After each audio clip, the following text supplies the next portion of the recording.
7 days 7 sari 7 look day 6। আসসালামু আলাইকুম, কি অবস্থা সবার, কেমন আছেন সবাই? Welcome to my brand new blog. আজকে আমি খুবই বিশেষ একটা শাড়ি পরে আসছি। মানে এটা আমাদের কাছে খুবই বেশি আবেগী, ভালোবাসার, বলার বাইরে। এটা হচ্ছে আমার মায়ের বিয়ের শাড়ি। এটা 32 বছর আগের শাড়ি। দেখলে বোঝার উপায় নাই এটা 32 বছর আগের শাড়ি। আমি যখন এই শাড়িটা পরছিলাম, আমি মায়ের এক্সপ্রেশনটা আসলে আপনাদের সাথে শেয়ার করতে পারলাম না। মার তো চোখে পুরো পানি এসে গেছিল ওই শাড়িটা দেখে। তার হচ্ছে সে কল্পনাও করতে পারে নাই যে মানে সে আমাকে এভাবে বলতেছিল যে আমি কখনো ভাবিও নাই যে আমার একদিন বিয়ে হবে। বিয়ে হওয়ার পরে সেই শাড়িটা, বিয়ের শাড়িটা আমি হচ্ছে তুলে রেখে দিব, সেই শাড়ি আমার সন্তান পরবে। এখন তো সে স্বপ্ন দেখে যে আমার সন্তান যেহেতু পড়ছে, আমার নাতি-নাতনি আসলে পরে, বিশেষ করে নাতনি আসলে পরে আমার বিয়ের শাড়ি পরে তাকেও ছবি উঠাবো, এরকম একটা কিছু। তো তৎকালীনে তখনকার আমলের এই শাড়িটা খুবই ভালো প্রাইস রেঞ্জে ছিল। আমার বাবার গল্প, মানে আমার বাবা যখন দেখলো যে এই শাড়িটা আমি পরেছি, তখন সেও খুব এক্সাইটেড। আমি যখন তাকে দাম জিজ্ঞেস করলাম যে, "আব্বু এই শাড়িটা কেমন দাম হবে?" তার দামটা ওইরকমভাবে মনে নেই। তবে সে বলল তৎকালীনে নাকি আমার দাদা সে শাড়িটা আনছিল, অনেক দাম দিয়ে আনছিল। তখনকার আমলে এই বিয়ের শাড়ির মধ্যে এই শাড়িটাই নাকি বেস্ট অফ দ্য ওয়ান ছিল।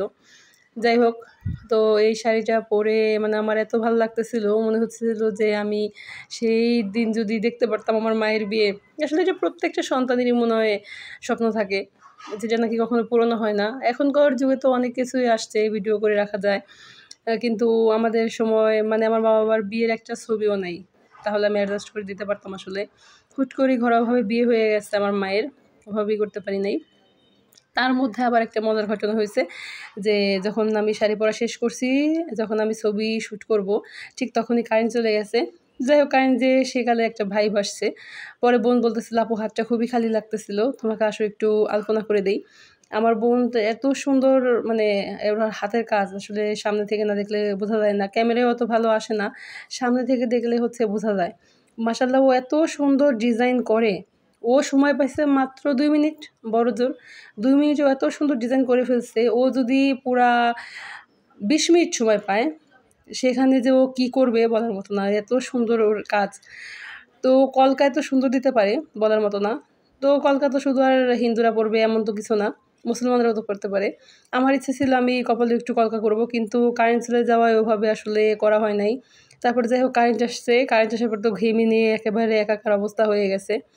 আর আমি হচ্ছে আমার বিয়ের যে রেডিমেড ব্লাউজ আছে, ওটা দিয়ে হচ্ছে মায়ের বিয়ের শাড়ি পরছিলাম।